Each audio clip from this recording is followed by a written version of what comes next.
Hello viewers, எல்லாருக்கும் வணக்கம். நாம் இந்த வீடியோவில் 13th May 2025 மார்க்கெட் அப்டேட்டை பார்க்கலாம். அப்புறம் ஸ்டாக்ஸில் இதெல்லாம் டாப் கெய்னர்ஸ், இதெல்லாம் டாப் லூசர்ஸ், எஃப்எஸ்டிஎஸ் இவங்கெல்லாம் வந்து எவ்வளோ க்ரோர்ஸ்க்கு ஸ்டாக்ஸை பை அண்ட் செல் பண்ணியிருக்கிறாங்க, இந்த எல்லா டீட்டெயில்ஸும் இந்த வீடியோவில் பார்க்கலாம். ஃபஸ்ட்டு வந்து மார்க்கெட் அப்டேட்டை பார்த்துடலாம். நிஃப்டி பார்த்திங்கன்னா ஒரு 346 பாயிண்ட் வந்து விழுந்துருந்துச்சு. ஸோ நிஃப்டி வந்து பயங்கர ரேலிக்கு அப்புறமா சரிஞ்சுக்கிட்டே தான் இருக்குது. அதாவது ஒரு கரெக்ஷன் வந்து நிஃப்டியில் வந்து பார்க்க முடியுது. ஸோ இது வந்து அந்த திடீர் ரேலிக்கு அப்புறமா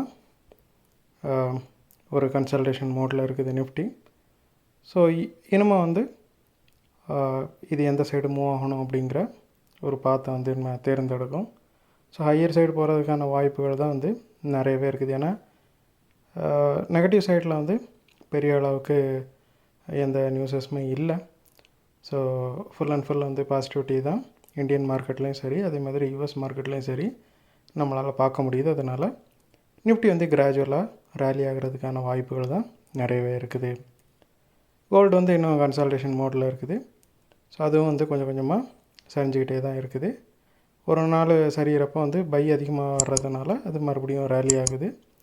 இருந்தாலும் வந்து கோல்டு வந்து கரெக்ட் ஆகிறதுக்கான வாய்ப்புகள் வந்து நிறையவே இருக்குது. க்ரூடு வந்து பார்த்திங்கன்னா ரேலி ஆகிட்டுருக்குது.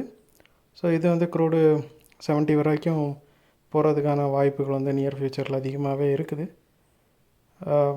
ஏன்னா யூஎஸுக்கும் சைனாவுக்கும் இடையில் ஒரு நல்ல அக்ரிமெண்ட் வந்து ஏற்பட்டதுனால ஸோ கண்டிப்பாக பிஸ்னஸஸ் எல்லாம் மறுபடியும் சூடு பிடிக்கிறதுக்கான வாய்ப்புகள் வந்து அதிகமாகவே இருக்குது. ஸோ அதனால் க்ரூடு வந்து ரேலியாக வாய்ப்பு அதிகமாக இருக்குது. அப்புறம் டாப் கெய்னர்ஸில் பார்த்திங்கன்னா பாரத் எலக்ட்ரானிக்ஸ் இருக்குது. ஒரு 12 பாயிண்ட் வந்து ரேலி ஆகிருக்குது. புதுசாக வந்து அவங்க டிசைன் பண்ண ஒரு ஏர் டிஃபென்ஸ் சிஸ்டத்தை வந்து ஷோகேஸ் பண்ணியிருக்கிறாங்க. ஸோ அதோட இம்பேக்டில் பார்த்திங்கன்னா பாரத் எலக்ட்ரானிக்ஸ் வந்து இந்த அளவுக்கு ரேலியை கொடுத்துச்சு. அப்புறம் ஹீரோ மோட்டோகார்ப் பார்த்திங்கன்னா 78 பாயிண்ட் வந்து ரேலி ஆகி டாப் கெய்னர்ஸில் வந்து செகண்ட் இருக்குது. அதோட Q4 ரிசல்ட் வந்து இருந்துச்சு. அது வந்து எஸ்டிமேஷனை வந்து நல்லாவே வெயிட் பண்ணி நல்ல ரிசல்ட்டாக கொடுத்ததுனால ஹீரோ மோட்டோகார்ப் வந்து ரேலியை கொடுத்துச்சு. அப்புறம் டாப் லூசர்ஸில் பார்த்திங்கன்னா ஃபஸ்ட் வந்து இன்ஃபோசிஸ் இருக்குது. ஒரு 58 பாயிண்ட் வந்து விழுந்துருக்குது. முந்தின நாள் வந்து ஹோல் மார்க்கெட்டுமே வந்து நல்லா ரேலி ஆனதுனால இன்ஃபோசிஸும் வந்து ஒரு 7% மேலே ரேலி ஆச்சுது. ஏன்னா யூஎஸுக்கும் சைனாவுக்கும் இடையில் ஒரு நல்ல அக்ரிமெண்ட் வந்ததுனால இதே மாதிரி நல்ல நியூஸ் வந்து ஐடி செக்டார்லையும் வர்றதுக்கான வாய்ப்புகள் இருக்குது அப்படிங்கிற ஒரு ஸ்பெகுலேஷனில் வந்து ஐடி ஸ்டாக்ஸ் எல்லாமே ரேலி ஆச்சு. ஆனாலும் பெரிய அளவுக்கு அவுட்லுக் எதுவுமே சேஞ்ச் ஆகாததுனால இன்ஃபோசிஸில் ப்ராஃபிட் புக்கிங் நடந்து இந்த அளவுக்கு விழுந்திருக்குது. அப்புறம் வந்து பவர் கிரிட் கார் பார்த்திங்கன்னா ஒரு 10 பாயிண்ட் வந்து விழுந்திருக்குது. டாப் லூசர்ஸில் வந்து செகண்ட் இருக்குது. கொஞ்சம் நாளாக சைட்வேஸ்லேயே மூவ் ஆகிட்டு இருந்தது. இப்போ டவுன் ட்ரெண்ட் ஸ்டார்ட் ஆன மாதிரி இருக்குது. ஸோ இன்னுமே இது சரிகிறதுக்கான வாய்ப்புகள் இருக்குது. அப்புறம் ஃபேஸை பார்த்தோம் அப்படின்னா ஒரு நாள் அது முந்தின நாள் பை பண்ணியிருந்தாங்க. இப்போ மறுபடியும் வந்து செல் பண்ணியிருக்கிறாங்க. 476 கோடிக்கு வந்து செல் பண்ணியிருக்கிறாங்க. பெரிய அளவுக்கு செல் இல்லைன்னாலும் ஓரளவு செல் வந்து பார்க்க முடிஞ்சுது.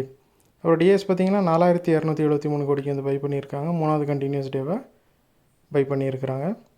ஸோ இந்த பாசிட்டிவிட்டி மார்க்கெட்டில் இருக்கிறப்போ பார்த்திங்கன்னா எஃப்ஐஸோட அந்த செல் வந்து ஒரு சின்ன சலனத்தை வந்து மார்க்கெட்டில் ஏற்படுத்துது. மறுபடியும் வந்து எஃப்ஐ செல்லர் சைடு போனாங்கன்னா மார்க்கெட் வந்து மறுபடியும் வந்து கரெக்ட் ஆகிறதுக்கான வாய்ப்புகள் நிறையவே இருக்குது. ஸோ இந்த வீடியோவில் உங்களுக்கு கொடுத்த இன்ஃபர்மேஷன்ஸ் எல்லாம் கண்டிப்பாக ஹெல்ப்ஃபுல்லாக இருந்திருக்கும். நான் நம்புறேன் இது உங்களோட ஃபியூச்சர் ட்ரேடிங் செஷனுக்கு கண்டிப்பாக ஹெல்ப் பண்ணும். இந்த வீடியோ உங்களுக்கு பிடிச்சிருந்துச்சுன்னா லைக் பண்ணுங்கள், ஷேர் பண்ணுங்கள், மறக்காம சேனலுக்கு சப்ஸ்கிரைப் பண்ணுங்கள். அப்படியே இந்த பெல் ஐக்கானை கிளிக் பண்ணிங்கன்னா டெய்லி அப்டேட்ஸ் தரோம் கிடைக்கும். தேங்க்ஸ் ஃபார் வாட்சிங். Keep supporting. நான் இன்னொரு வீடியோவில் உங்களை சந்திக்கிறேன். தேங்க்யூ.